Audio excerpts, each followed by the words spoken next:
greet one another. Good morning. Good morning. Thank you for coming today as one body in Christ. Can you tell your seatmates, I'm happy to see you? With your smile. I'm happy to see you. Even at the back, please. I'm happy to see you. Amen. Tunay na privilege ito sa atin lahat na tayo magtipon. Tingnan niyo po ang ating church. Puno po tayo. Palakpakan po natin ang ating Panginoon. It is a great privilege for me to stand here before you today as a vessel of God. I humbly ask for your patience and open hearts as we journey together through the rest of our service. So as we can see, last Sunday, we learned about the calling of Jesus. Amen? Jesus is calling us to be the salt and light of the world. Jesus is calling us to be and make disciples of Him. Jesus is calling us to follow, to repent, and have new life in Him. So today, I want to speak about something many of us maybe forget when life gets hard. So last Sunday, we learned that Jesus called us. Amen? And now, I believe, and we will learn something that you are chosen. Amen? You are chosen even in pain. That being chosen by God doesn't mean a life without trials. It means a life with purpose in the midst of them. God never promised us a life without pain, but He promised us something better, His presence in the pain. Amen? This truth, that even in times of suffering, God's choice still stands because He calls us. Amen? So today is a powerful reminder that God still fills ordinary people with extraordinary purpose, even in the middle of pain, confusion, or waiting. And I believe that God wants to remind us this morning that you are chosen. Let's speak to one another. You are chosen. Even sa likod po, you are chosen. Wow. Not because you were perfect, but because He loves us so much. God doesn't leave His chosen in suffering. He walks with them, refines them, and reveals His glory through them. So yan. Kaya magalak po tayo mga kapatid, because even through your sufferings, you're still here. Still trusting the Lord, still walking your journey for the Lord. Amen? So let's look at 3 people in the Bible, also my 3 points. People who went through fire, loss, rejection, and tears, like what we are experiencing at this moment. But God still called them to be His chosen. So first, Joseph, chosen even in the fire. Let's read all together. Genesis chapter 50, verse 20. As for you, you meant evil against me, but God meant it for good, to bring it about that many people should be kept alive as they are today. Amen. When we say Joseph was chosen even in the fire, we're not talking about a literal fire. Like Shadrach or Meshach or Abednego experienced in the book of Daniel. Baka kasi nakokonfuse kayo, si Joseph ba yung nasa fire? No. What it means here, instead the fire here is actually a symbolic. It represents trials, betrayal, sufferings, even testing. So we all know the story of Joseph. Joseph was betrayed by his own brother. He was sold as a slave and later falsely accused and thrown into prison. So Joseph never faced a literal furnace, but he walked through the fire of betrayal, false accusation, and being forgotten. And yet, he never lost God's favor. Pag tayo po ba nakakaranas po tayo ng mga pagsubok sa buhay, patong-patong na bigat sa ating buhay, do we thought na, hala, nakalimutan na ba ako ng Panginoon? Bakit, Lord? Bakit may mga ganito? Bakit po susunod? I follow you, I obey you, I commit myself to ministry, like that. But still, why I am experiencing these things? In fact, God used the fire those trials, those sufferings, to refine Joseph for the greater purpose. Amen? So, ganun din po tayo. Panghuhubog pala yun, no? Panghuhulma pala yung mga trials or mga yung fire na sinasabi, panghubog pala sa atin yun. Amen? That's why I want to remind you today, you can be a chosen and still go through pain. Amen? Your fire is not the end, it's the preparation. Imagine how he felt. Imagine po, kayo po si Joseph na binalaka ng mga kapatid ng masama. He probably abandoned, confused, and even thought that God did forget him. But the truth is, he was never forgotten. He was still God's chosen vessel to save a nation during famine. Imagine niyo yung purpose, di ba po? Dahil chosen ka, hindi ibig sabihin na fame. O hindi ibig sabihin na chosen ka, ay pinili pala ako, so I have to stand out. It's not like that. When you are chosen, it doesn't mean comfort. Mamaya po natin malalaman yan. Most of the time, we often think, if I'm suffering, maybe God left me. Yan po naiisip natin, di ba? But look at Joseph. His suffering was not just a suffering. It was a very path to his purpose. So imagine nyo, kapag po tayo nakakaranas ng mga pighati, pagsubok, challenges sa buhay, isipin lang po natin na ito po ay daan upang sa magandang purpose ng ating Panginoon. Kaso Ate Kim, masakit na po eh. Masakit, mabigat. Hindi ko kaya. That's why we have to surrender all. Amen? So let me tell you this, brothers and sisters in Christ. Just because life feels like a prison, it doesn't mean that God isn't preparing the palace. That's really beautiful. Hindi porket nakakaranas tayo ng pagsubok sa buhay, hindi ibig sabihin na walang piniprepare na mas maganda at mas malaking bagay ang ating Panginoon para sa atin. Amen? Amen. God's plan is not canceled by your pain. Sometimes your pain, our pain, is the very set-up for your purpose. Your suffering might feel like punishment, but it could be the very place where God is preparing you for something bigger. Napakagandang mga pangako ng Panginoon, ano po? Na kailangan pa rin pala talagang magalak tayo pag tayo ay nakakaranas ng pagsubok sa buhay. Amen? Pero hindi po madali yun. Di ba po?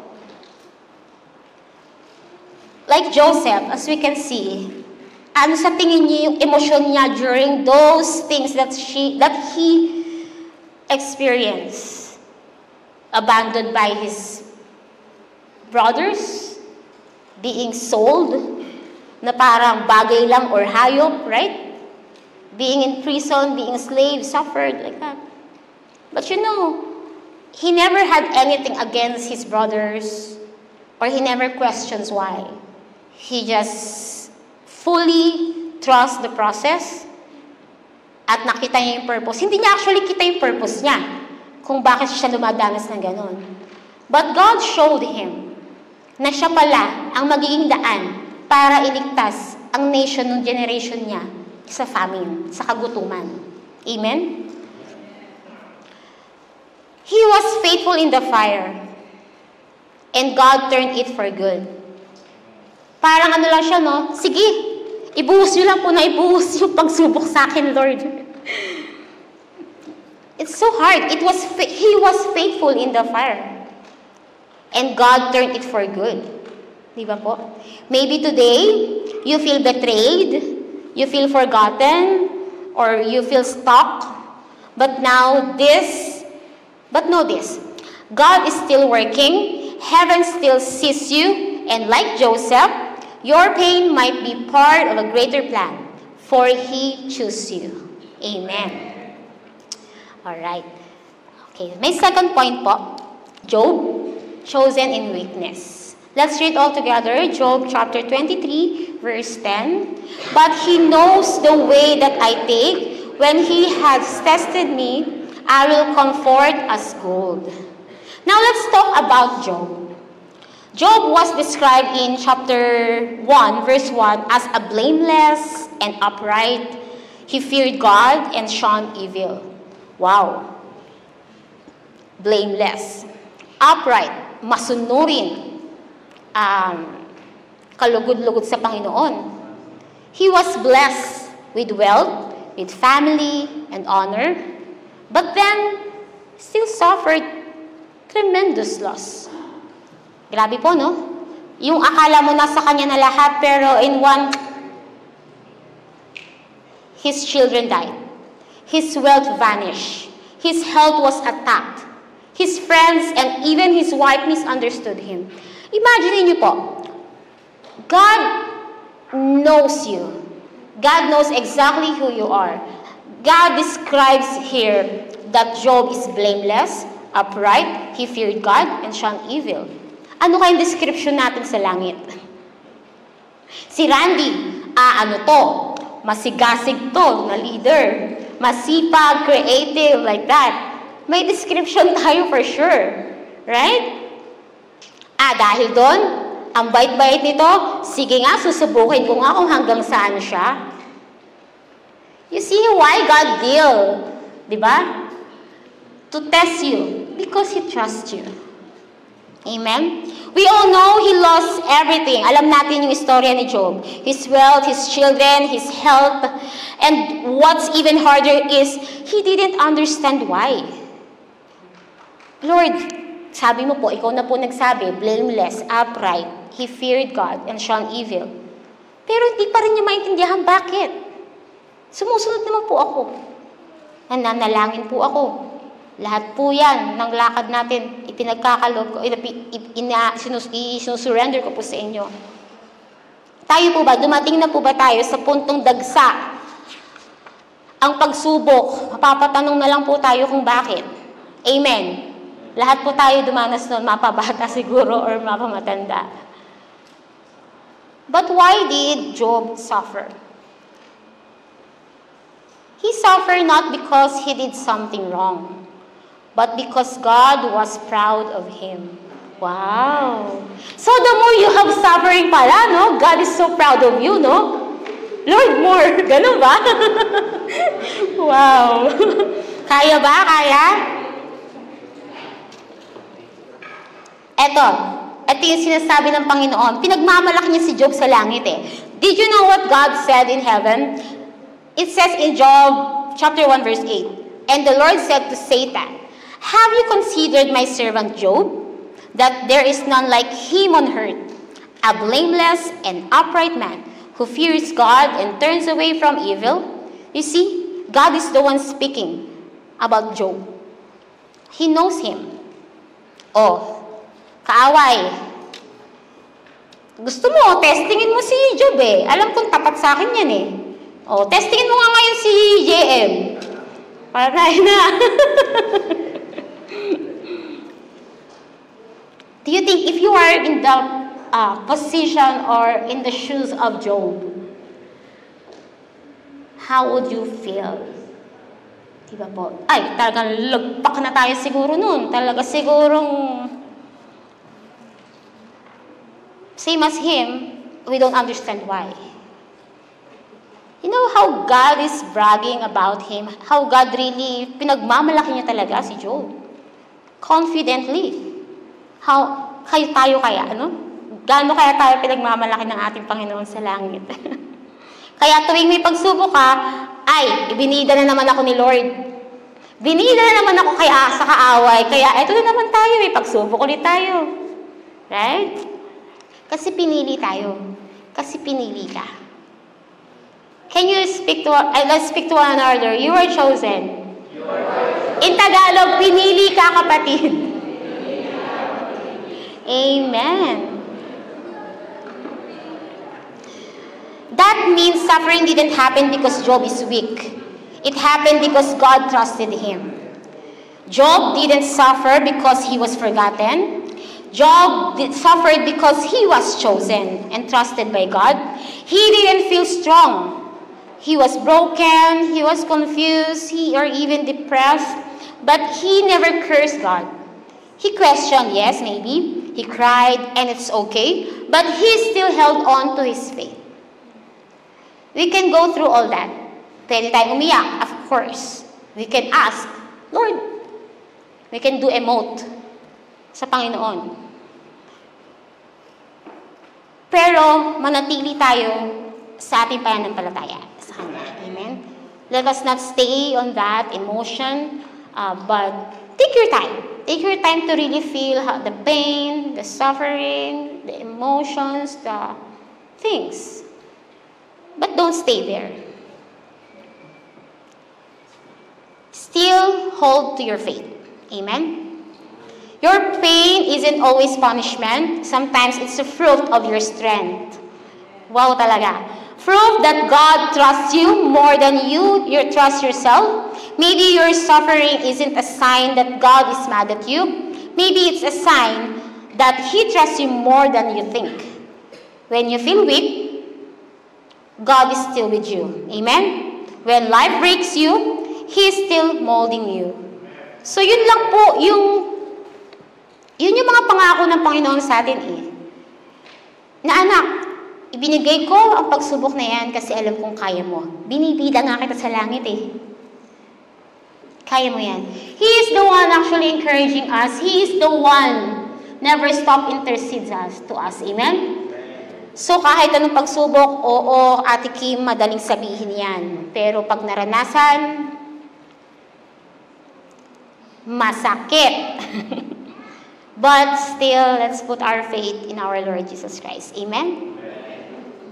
Grabe pala maging chosen, no? Gusto niyo pala maging chosen? Gusto niyo pala maging chosen one? Amen. Isang malakas na amen. Okay, Lord. Game. Ready na daw po sila. Okay. So Job said, when I am tested, I will come out as gold. Wow, napakaganda. When I am tested, ibig sabihin kapag napagtagumpayan mo lahat yon, magsha-shine ka. Wow, what a promise. And so you will. Your suffering may feel like an ending, but with God, it's just refining. Gold pala tayo. Sabihin saktay mo, gold ka.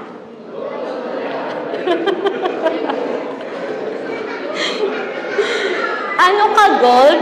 Yon, gold ka. God knows what's inside of you. He knows you'll come out as gold. Binibida ka sa langit. O sige na, ikaw na bahala dyan kay France. Gold yan eh. Sige lang. Ganon. Wow. Imagine ninyo, lahat tayo gold dito. Eh di ang ningning nyo. Nagniningning ang salt and light. Wow. Jesus called us to be salt and light. Nagniningning as gold. Wow. Iba po, napakagandang victory yun. Napakagandang promise yun ng ating Panginoon sa atin. Amen? God was not silent forever. In the end, ano ginawa niya kay Job? Job was restored. He saw God more clearly. Wow. And he became an example for generations of what faith is weakness looks like. Up to this day. Di ba po? Inspirasyon natin somehow si Job whenever we undergo things, sufferings, trials, and challenges in our lives. Not to the point na exactly mangyayari kagaya kay Job. But you know the concept. As we are struggling also, he's struggling also. He's victorious, he was restored, and so as well. He will be, right? Again, sabihin po natin, you are chosen. Our third example in the Bible is Jesus himself. Jesus chosen through the cross. Sabihin nga po natin, Jesus chosen through the cross. In Philippians chapter 2, verse 8 to 9, let's read. And being found in human form, he humbled himself by becoming obedient to the point of death, even death on a cross. Therefore, God has highly exalted him and bestowed on him the name that is above every name. Amen. So when we think of someone chosen by God, kapag sinabi po natin chosen by God, anong nai-imagine natin? It was success, favor, comfort, or applause. Di ba po?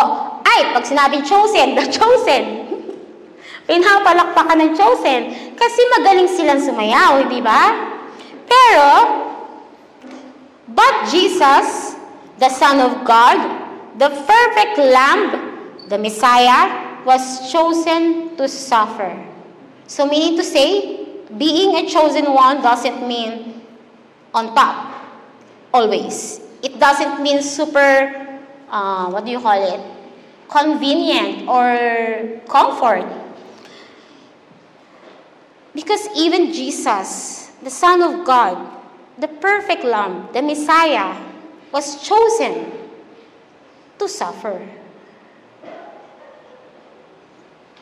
He went through suffering. He was rejected. He was mocked, beaten, crucified as well. He carried the weight of our sin, not because he deserved it, but because it was his purpose, because he was chosen. Kita po natin? He doesn't deserve it, but because it was his purpose. He is the very God. He is the Messiah, the Son of God. God. And did not deserve to do that or to suffer. But that's his purpose. Jesus was the chosen one, but he suffered deeply. But was that a sign of failure? Ano po sa tingin natin? When we say suffering, kasi talagang down, no? Sobrang kawawa, no? Yun yung thinking natin, no? But what do you think? Was that the sign of failure? No, absolutely not. It was the very mission he came to fulfill. Amen? So meaning to say, whenever we are facing our sufferings or challenges in life, is it a failure? Absolutely not. You just have a mission to fulfill. Because we are the salt and light of the world, we are called, Jesus called us to be and make disciples of Him. Amen? That's our mission and vision. Di ba po, na church natin? So absolutely not. It's not a sign of failure. Whenever you experience those things, don't feel like, oh, you failed. Oh, makasalanan ka kasi. Ito ka kasi. Dapat lang sa'yo yan. If we look and focus on that comments, maybe, of course, we will really stumble and fall deep. As in, hindi na kayo makakaahon if you will focus on that. But, if you focus on the promises of God that, God chooses me. So, thank you, Lord. Thank you, Lord, for this suffering. Thank you for this test once again. I know that you are with me, for you choose me. Amen? Napakadaling sabihin, Ate Kim. Personally, it was really hard for me to deliver this message as well. Because me, myself, is also struggling like you. We are all having different battles in life, sufferings, challenges.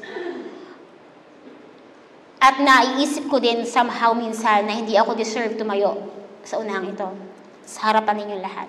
But you know, if I will listen to those view of the world, if I will listen to that and forget the voice of God, you know, I will really fall. I will really stumble. I will really sink. It was the grace of God. That's why I'm here. As well as you. Dahil lang po sa biyaya ng Panginoon kung bakit tayo narito bilang isang bahagi ng katawan ni Kristo. Amen? You are chosen. Sabihin nyo rin sa katabi nyo, you are chosen. With topic na today. Yeah, para di kayo antokin. You are chosen, kapatid. Ayan. So, balik po tayo kay Jesus. Jesus showed us that being chosen doesn't mean being comfortable. Ito po yung sinasabi ko kanina. It means being obedient even when it hurts. Napakahirap. Ate, napakahirap. Ate, nalulugmok na ako. Paano ako lalakad? Paano ako magsisimula ulit? Ang hirap sumunod. Pero, yung pangako ng Panginoon sa atin, that He is the one who never stops intercedes for us, that He is the one never stop praying for us. Siya nga nananatili, nandun. Binibida ka pa sa langit. Tapos ikaw, magmumukmuk lang tayo there. Cheer up, stand, walk. Jesus was the chosen one, and yet He bled. He was perfect, and still He was fierce. So if we are going through pain today, don't think that God has left you. Maybe, like Jesus, we were walking through the cross moment. Wow, nasa cross moment pala tayo. Cross era, gano'n. Para sa mga generation ngayon. Yeah, like Jesus, maybe we were walking through the cross moment, and heaven sees, nakita yan ng Panginoon, nakita niya at alam niya lahat ng pinagdadaanan natin, and heaven is pleased when we choose obedience over comfort. Amen. So, obedience pala is painful pa din, ano? But you know, God is applauding you from up above. God is seeing you from the heaven. He knows your heart. He knows your motive. He knows how heavy the weight it is. And He is actually pleased when you choose obedience over comfort. Amen? So when you go through pain, don't think it means you're far from God. Sometimes it means you're walking in His footsteps. Nasa right path ka. Kapag dumadaan ka dyan. If Jesus, who was perfect, still suffered, then our suffering is not a curse. Right? It can be the very place where God is revealing your calling, for He had chosen you. Amen. So being chosen doesn't mean na hindi na tayo iiyak. Of course we will cry. Being chosen doesn't mean we don't cry. It means even when you do, God is near. God is near you. Amen? Kahit umiyak ka pa, kahit ang pangit mong umiyak, God is near you. Diba? Kahit humagulhul ka, lumuhod ka pa dyan, dumanudusay ka pa dyan, hindi ka sasabihan ni Lord na bahala ka dyan. Hindi. He will stay. He will go near to you. Embrace you. Encourage ka agad. Tayo ka na, anak. Nasa tama kang daan. Kaya ganyan. Amen? Wow. So, paramihan tayo ng sufferings, gano'n. The more suffering, the more chances of winning the winning. So, if you're being crying lately, sino dito ang medyo umiiyak-iyak these days? Amen. Ako, aminado ako. If you are weary or maybe tired or broken, we all have to hear this. You are still chosen, and heaven is still pleased with you. Even in your darkest season, heaven is not silent. It is cheering on you. Wow. You are chosen, not for comfort, but for calling. Not to avoid pain. Yes, you can go through that. But to shine through it. Amen? You are chosen. Sabihin ulit natin sa katabi natin, you are chosen, kapatid. Sabihin niyo sa sarili niyo, I am chosen. Wow. I'm happy and blessed seeing you smiling through this message, the message of our Lord God. You are chosen, not for comfort, but for calling, not to avoid pain, but to shine through it. gold tayo eh. Amen? Yan. Napakagandang encouragement yan. Laging paalalahanan ng sarili. Pag nakakaranas ka ng pagsubok sa buhay, grabe naman, ilang karat na kaya ako. Joke lang po. Grabe naman. Gold na gold. Amen? And this is why heaven is pleased with you. Because you are still standing, you are still praying, you are still trusting, even in the midst of those sufferings. Amen?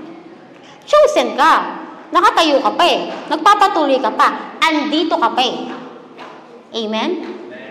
Amen. So today, actually, as my conclusion, today we are also celebrating Pentecost Sunday, which reminds us that the fire of God didn't fall on the proud, or the strong, or the fearless. It fell on the faithful, the waiting, the suffering, the confused, the hurting, but the chosen. God still chooses people to carry His presence even when they feel unworthy, or even they feel afraid or broken. So today we've seen through the stories of Joseph, Job, and Jesus as well. And even though through our own stories, that being chosen doesn't always look like comfort. Sometimes it looks like tears, silence, delays, or even a cross. But through it all, Joseph was chosen in the fire because God was preparing him for a purpose.